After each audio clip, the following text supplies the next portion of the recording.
Et si je te disais que dans une relation toxique, il n'y a pas une personne qui est toxique, mais bien les deux? Je sais que c'est dur à entendre, mais pourtant c'est le cas. Je t'explique. Quand une relation a lieu, il faut deux protagonistes. On a quelqu'un qui est assez empathique et puis l'autre qui ne l'est pas du tout. La personne empathique, elle va très souvent souffrir de dépendance affective. C'est quelqu'un qui a eu peu d'amour dans son enfance. Elle a une carence à ce niveau-là. Et du coup, elle recherche l'attention de l'autre et elle accepte tout ce qui lui fait endurer parce que pour elle, c'est normal. C'est quelqu'un qui a une vision de l'amour qui est très biaisée, en fait, qui est assez erronée. Et du coup, elle pense que c'est normal de subir ça, qu'elle le mérite et que de toute façon, personne d'autre ne l'aimera. Et il y a ce côté aussi dépendance affective qui laisse penser que c'est une histoire passionnelle ou une histoire hors du commun ou limite spirituelle. Pour la personne qui est en face, on a deux cas de figure. C'est soit quelqu'un qui a conscience de ses actes et qui les manipule et qui le fait exprès, soit on a quelqu'un qui n'en a pas conscience et on va dire que c'est une mécanique chez lui, c'est sa manière d'être, c'est fait machinalement. Mais dans tous les cas, cette personne, elle n'entend pas ce que vous ressentez, elle ne veut pas les entendre. C'est voulu, hein. Elle ne veut pas, c'est pas son problème. Son problème, c'est ses petits besoins à elle. Et vous passez vraiment tout en bas de l'échelle de ses priorités. Dans les deux cas, qu'il soit conscient ou pas, c'est comme ça qu'il vous voit, c'est quand lui, il en a envie. Et ça, c'est un manque, oui, un manque d'empathie, c'est quelqu'un qui est assez égocentré, c'est peut-être quelqu'un, soit dans son enfance qui n'a pas eu d'amour ou qui en a trop eu, du coup il se sent supérieur aux autres. Et malheureusement, souvent c'est des personnes qui ne travaillent pas sur eux, qui ne le feront peut-être jamais, mais en tout cas, c'est quelqu'un qui, vos besoins ne l'intéressent pas. Sauf quand bien sûr ça l'arrange, il sait trouver les mots. Tu vas me dire, mais pourquoi c'est moi qui est toxique alors que c'est lui qui profite de mes sentiments alors que moi je lui ai tout donné, etc. etc. Eh bien en fait, toute la systémique de la relation, elle est ici.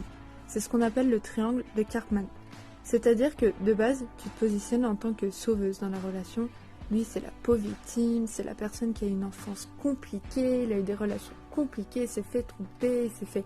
Enfin, peu importe, tu lui trouves toutes les excuses pour accepter ce qu'il te fait. Et dès que ça va pas dans ton sens, dès que cette personne, elle va te dire les choses, par exemple, je n'ai pas de sentiments pour toi, laisse-moi tranquille, là tu te positionnes en victime. C'est toi la victime, toi tu lui as tout donné, etc. etc. Je n'ai aucun jugement sur ces relations, moi aussi j'ai été dans des relations toxiques, j'ai réussi à m'en sortir parce que j'ai fait un travail sur moi. Et j'aimerais que tu analyses ton comportement et vraiment que tu regardes les moments où toi tu es toxique dans la relation. Je t'explique. Les dépendantes affectives, en fait, elles ont peur d'être abandonnées, elles ont la blessure d'abandon. Donc, par peur qu'une relation se termine, elles ne veulent pas la débuter. C'est les personnes qui ont peur de l'engagement. Du coup, elles attirent à elles des personnes qui ne sont pas prêtes à s'engager, qui ne sont pas disponibles, qui sont en couple, etc. Et en fait, l'ego va faire en sorte de la maintenir dans ces relations-là parce que c'est confortable. C'est confortable parce qu'on sait que de toute façon la personne elle ne partira pas parce qu'on a créé c'est systémique en fait de suis-moi je te suis-moi je te suis. Enfin, t'as compris. Mais si tu regardes bien la relation, je suis sûre que cette personne a déjà voulu partir et que c'est toi qui l'as retenu, qui l'as supplié et qui a quémandé son amour en fait. Et ça c'est pas de l'amour. On ne demande pas à la personne de rester, on demande pas, on supplie pas, on ne fait pas de chantage affectif. Donc ça, c'est pas de l'amour, c'est de la dépendance affective et c'est toxique pour toi, mais autant pour ton entourage, parce que ton entourage, à côté de ça, il t'entend te plaindre tout le temps et ils ne peuvent rien faire. Ce travail, il vient de toi et c'est très compliqué et ça, j'en suis totalement consciente. Moi, j'ai fait un travail sur moi pendant 3 ans pour sortir de la dépendance affective. Ça a été très compliqué.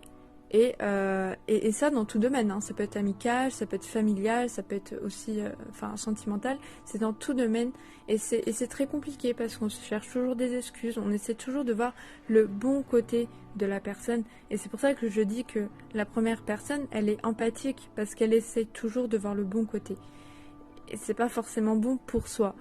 Donc je te laisse méditer sur ce que je viens de te dire et n'oublie pas qu'il n'y avait pas de jugement Et c'est vraiment pas pour juger, c'est juste pour te faire ouvrir les yeux.